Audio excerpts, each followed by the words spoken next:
उनसे भी आप बच सकते हैं इंशाअल्लाह। सही। अच्छा, अगर एक और सवाल है किडनी के मुतालिक कि अगर किडनी के अंदर या गॉल ब्लैडर में स्टोन हो जाए तो उसका क्या इलाज किया जाए?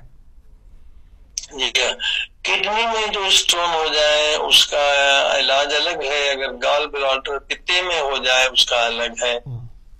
किडनी में जो है तिब्बे अहले बैत में जामे इमाम रज़ा अलैहिस्सलाम की दवाई देते हैं, मगर मूली का जूस निकालते हैं, पानी मूली का या सुद्दाब का पानी, सुद्दाब को उबालते हैं, 2 गिलास 1 गिलास में हो जाए, और उसमें जामे इमाम रज़ा छोटी सी गोली डालते हैं सोने से पहले। तो इंशाअल्लाह ये 7 दिन में, अगर बड़ी भी हो तो 7 दिन में निकल जाती है, टूट के निकल जाती है।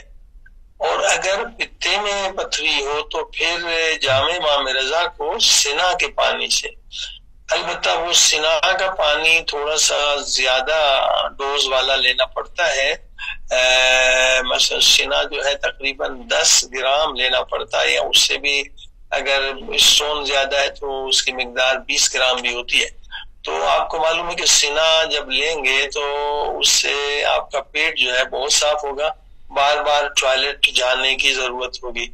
तो एहतियातन जो है फिर आप नमक वगैरह ज्यादा लें कि कहीं उससे पथरी तो निकल जाती है, लेकिन कहीं ऐसा नहीं कि ब्लड प्रेशर लो हो जाए, क्योंकि बार बार आपको टॉयलेट जाना पड़ता है।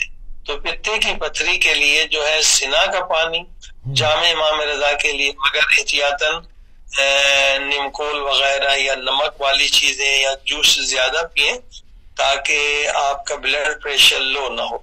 वो भी इंशाल्लाह 2-3 दिन में या 7 दिन में पित्ते की पथरी भी निकल जाती है। अगर पथरी बिल्कुल छोटी है तो बहुत सिंपल है कि आप 1 कप जो चाय का होता है उसमें जैतून का तेल ले लें, आधा कप, और ज्यादा भी ले सकते हैं, मगर प्योर होना चाहिए, वर्जन होना चाहिए, केमिकल तरीके से साफ किया हुआ, बू उसकी खत्म न की गई, नेचुरल हो, और उसमें नींबू और शहद, ये सुबह और नाश्ते में और रात को।